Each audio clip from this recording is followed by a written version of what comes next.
বাংলাদেশ জাতীয়তাবাদী দল বিএনপি সুনামগঞ্জ জেলা বিএনপির সহ সাংগঠনিক সাবেক চাতকগুলো জেলা বিএনপির আহ্বায়ক কমিটির অন্যান্য সদস্য সাবেক ছাত্র নেতা বড় ভাই আবু সুফিয়ান বক্তব্য দেওয়ার জন্য আহ্বান যাচ্ছে।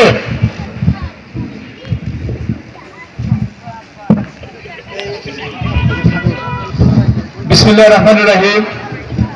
বাংলাদেশ জাতীয়তাবাদী দল বিএনপি, যুব দল, স্বেচ্ছাসেবক দল, ছাত্র দল, কৃষক দল কর্তৃক আয়োজিত আজকের এই জামালবাজার ইউনিয়নের ৯ নং ওয়ার্ড কর্তৃক কর্মী সভার সম্মানিত সভাপতি, এই ওয়ার্ডের সাবেক সভাপতি জনাব হাজী সিরাজুল ইসলাম সাহেব, আজকের এই অনুষ্ঠানে প্রধান অতিথি হিসেবে উপস্থিত আছেন বাংলাদেশ জাতীয়তাবাদী দল বিএনপি সুনামগঞ্জ জেলা শাখার আহ্বায়ক কমিটির অন্যতম সদস্য, ছাতক উপজেলা বিএনপির সাবেক সংগ্রামী আহ্বায়ক, আমাদের এই ছাতকের তৃণমূল বিএনপির সাথে যার আত্মার সম্পর্ক, বিভিন্নভাবে নেতাকর্মী যখন বিভিন্ন সমস্যার সম্মুখীন হন যিনি তাৎক্ষণিক খবর নেন এবং সমস্যার সমাধানের চেষ্টা করেন, আমার শ্রদ্ধাভাজন নেতা জনাব ফারুক আহমেদ।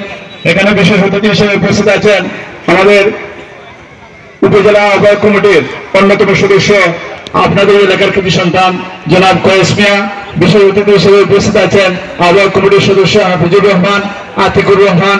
বিশেষ অতিথি হিসেবে উপস্থিত আছেন এই ইউনিয়ন বিএনপির সাবেক সাধারণ সম্পাদক, উপজেলা আহ্বায়ক কমিটির অন্যতম সদস্য আনোয়ার হোসেন সাগর সহ উপজেলা যুবদলের সংগ্রামী উপজেলা যুবদলের সংগ্রামী যুগ্ম আহ্বায়ক বৃন্দ, সদস্যবৃন্দ, উপজেলা ছাত্রদলের সংগ্রামী আহ্বায়ক, যুগ্ম আহ্বায়ক বৃন্দ এবং আমার সম্মুখে বাংলাদেশ জাতীয়তাবাদী দলের এই ওয়ার্ডের এবং বিভিন্ন ওয়ার্ড থেকে আগত সম্মানিত নেতৃবৃন্দ, বক্তব্যের শুরুতে আমি আমার ব্যক্তিগত পক্ষ থেকে বাংলাদেশ জাতীয়তাবাদী দল বিএনপি সুনামগঞ্জ জেলা শাখার পক্ষ থেকে আপনাদেরকে আন্তরিক অভিনন্দন ও মোবারকবাদ জানাচ্ছি। বক্তব্যের শুরুতে আমি স্মরণ করছি বাংলাদেশ জাতীয়তাবাদী দল বিএনপি জামালবাজার ইউনিয়ন শাখার সাবেক সাধারণ সম্পাদক, এই কৌতুক গ্রামের কৃতি সন্তান যিনি দীর্ঘদিন দলের জন্য নির্যাতিত হয়েছিলেন, আজ আমাদের মাঝে নেই। আমি তাহার জনাব আব্দুল সালিক সাহেবের রুহের বাঙ্গরাত কামনা করছি। আমি মনে করি এই ইউনিয়নেরই অনেক বড় বড় নেতৃবৃন্দ আছে। সর্বশেষ ছাত্র জনতার আন্দোলনের মুখে শেখ হাসিনা এ দেশ থেকে পলায়ন করেছিলেন। আমরা জানি বাংলাদেশ জাতীয়তাবাদী দলের লক্ষ্য হচ্ছে আগামী দিনের একটি সুষ্ঠু নিরপেক্ষ নির্বাচন। সেই নিরপেক্ষ নির্বাচনের জন্য বাংলাদেশ জাতীয়তাবাদী দলের ভারপ্রাপ্ত চেয়ারম্যান জনাব তারেক রহমান সাহেব লন্ডন থেকে বিএনপিকে দলে সাজানোর জন্য কাজ করে যাচ্ছেন, এই নির্দেশনা দিচ্ছেন। সেই নির্দেশনা বাস্তবায়নের জন্য জেলা, উপজেলা, ইউনিয়ন এবং ওয়ার্ড পর্যায়ে কমিটির কার্যক্রম চলছে। আমরা আশা করে এই ৯ নম্বর ওয়ার্ডের বিগত দিনে যারা আন্দোলন সংগ্রামে রাজপথে ছিল, মিথ্যা মামলা হয়রানি করেও যাদেরকে রাজপথ থেকে সরানো যায়নি, আগামীতে যারা কমিটির নেতৃত্বে আসবেন তাদেরকে অবশ্যই আপনারা মূল্যায়ন করবেন।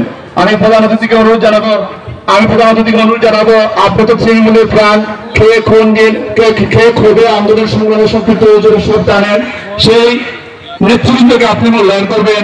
আমি আর বক্তব্য দীর্ঘায়িত করতে চাই না। দক্ষিণ ছাতকের কৃতি সন্তান আমাদের নেতা মিজান চৌধুরীর জন্য আপনারা খাস করে দোয়া করবেন, শারীরিক সুস্থ রাখেন। অনেক বক্তব্য রেখেছেন।